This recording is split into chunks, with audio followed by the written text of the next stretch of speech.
আসসালামু আলাইকুম সবাইকে। আমাদের আজকের মার্কেট অ্যানালাইসিসে আপনাদেরকে স্বাগতম। আজকে আমরা প্রথমেই ঢাকা স্টক এক্সচেঞ্জ, তারপরে আমরা ব্র্যাক ব্যাংক এবং তারপরে ইসলামী ব্যাংকের শেয়ার যে চার্ট আছে সেই চার্ট নিয়ে আলোচনা করব। আমরা শুধুমাত্র টেকনিক্যাল অ্যানালাইসিসটা আপনাদেরকে বলে দিচ্ছি চার্ট দেখে, এবং শিক্ষণীয় উদ্দেশ্যে ভিডিওটি তৈরি করা। আপনারা কেউ ভিডিও দেখে শেয়ার কেনাবেচা করবেন না, অবশ্যই নিজের অ্যানালাইসিসে বেছে কিনা করবেন। তো প্রথমেই আমরা এখানে ঢাকা স্টক এক্সচেঞ্জের যে লাস্ট কয়েকদিনের যে রেজিস্ট্যান্স আছে সেটা মার্ক করলাম, এবং এরপরে আমরা নিচে যে সাপোর্ট লেভেল আছে সেই সাপোর্ট লেভেলটা মার্ক করে নিলাম। তারপরে আমরা এখানে আপনাদেরকে যে মার্কেট প্রথমে লোয়ার লো তৈরি করেছে সেই লোয়ার লো আমরা দেখিয়ে দিচ্ছি। মার্কেট উপরে যে রেজিস্ট্যান্স দেখালাম সেখান থেকে কিন্তু এই পর্যন্ত আসছে, একটানা নিচে আসছে কয়েকদিন ধরে, তারপরে একটু উপরে গেছে পুলব্যাক নিয়ে আবার নিচে আসছে, অর্থাৎ আবার একটু উপরে গিয়ে আবার নিচে এসছে, অর্থাৎ এই পূর্বের যে স্ট্রাকচারটা ছিল বা পূর্বের যে লোয়ার লোটা ছিল সেটা কিন্তু ভেঙে দিয়েছে, এবং নিচে থেকে দেখেন আবার একটা ব্রেক অফ স্ট্রাকচার, অর্থাৎ পূর্বের যে দুইটা ছোট ছোট সুইং ছিল সেই সুইং দুটাকে কিন্তু ভেঙে দিয়েছে মার্কেট। তারপরে মার্কেট উপরে উঠে নিচ থেকে একটু পুলব্যাক নিল। এখানে দেখতে পাচ্ছেন এখানে কি হয়েছে, এখানে হয়েছে একটা চেঞ্জ অফ ক্যারেক্টার, অর্থাৎ এটাকে বলা হয় CHOCH, অর্থাৎ চোচ বলা হয় যেটাকে সংক্ষেপে, যেটার ফুল মিনিং হচ্ছে যে চেঞ্জ অফ ক্যারেক্টার। তো এখানে চেঞ্জ অফ ক্যারেক্টার জিনিসটা তৈরি হয়েছে।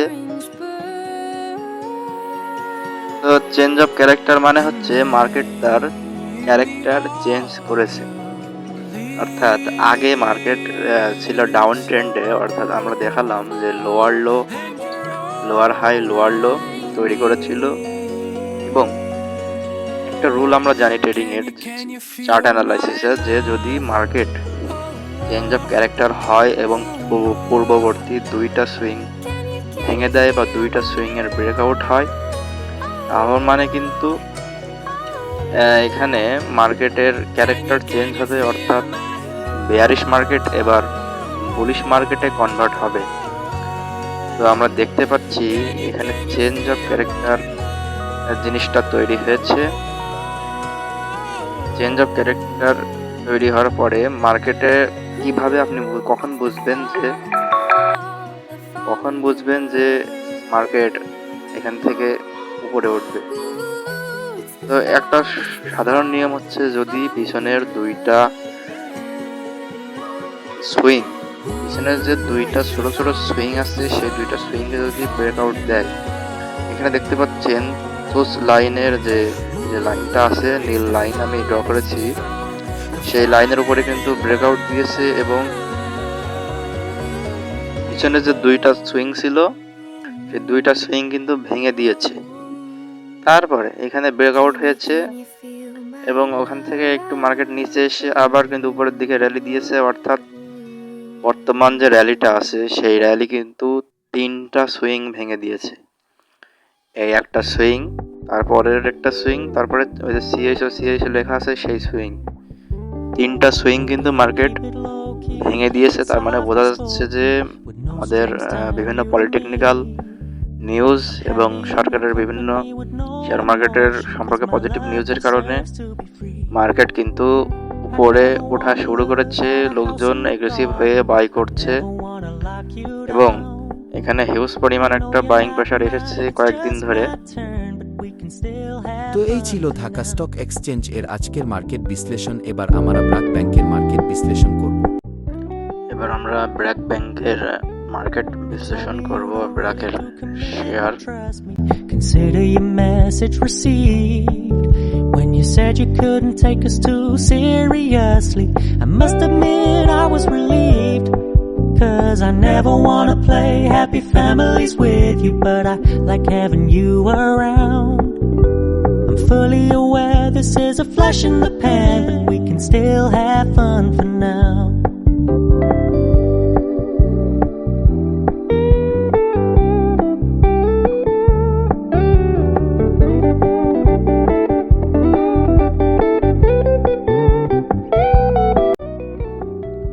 আমি ডেইলি চার্ট সিলেক্ট করে নিলাম। And when you're moving in another direction, don't worry, I get it. I meant what I said when I said it, lady. I never wanna look at a house in the garden. I never wanna lock you down. I know you're not mine, it's just my turn, but we can still have fun for now. No, I never wanna play happy families with you, but I like having এখন আমি support জোনটা draw করে নিব। fully aware this is a বর্তমানে ব্রাক এই support জোনে আসার চেষ্টা করছে। এখান থেকে কিনে উপরের রেজিস্ট্যান্সে বিক্রি করে দেওয়া যেতে পারে। fun for now.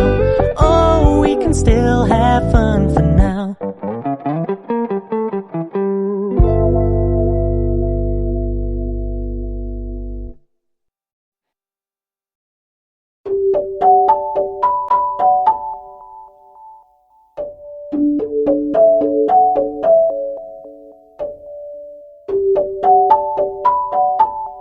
বর্তমানে ব্রাক এই সাপোর্ট জোনে আসার চেষ্টা করছে। এখান থেকে কিনে উপরের রেজিস্ট্যান্সে বিক্রি করে দেওয়া যেতে পারে।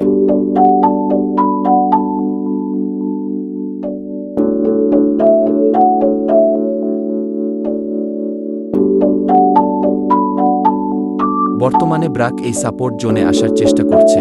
এখান থেকে কিনে উপরের রেজিস্ট্যান্সে বিক্রি করে দেওয়া যেতে পারে। বর্তমানে ব্রাক এই সাপোর্ট জোনে আসার চেষ্টা করছে। এখান থেকে কিনে উপরের রেজিস্ট্যান্সে বিক্রি করে দেওয়া যেতে পারে।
বর্তমানে ইসলামী ব্যাংকের শেয়ারের অবস্থা কিন্তু তত একটা ভালো না। এখানে দেখতে পাচ্ছেন সাইএমবি দীর্ঘদিন মার্কেট ফ্লোর প্রাইসে আটকে থাকার পরে এখন ফ্লোর প্রাইস তুলে দেওয়ার পরে মার্কেটটা ভালো মুভ দিয়েছে, কিন্তু আবার ডাউনে চলে যাচ্ছে। অর্থাৎ আমি এটাকে বলবো সাইডওয়েজ মার্কেট।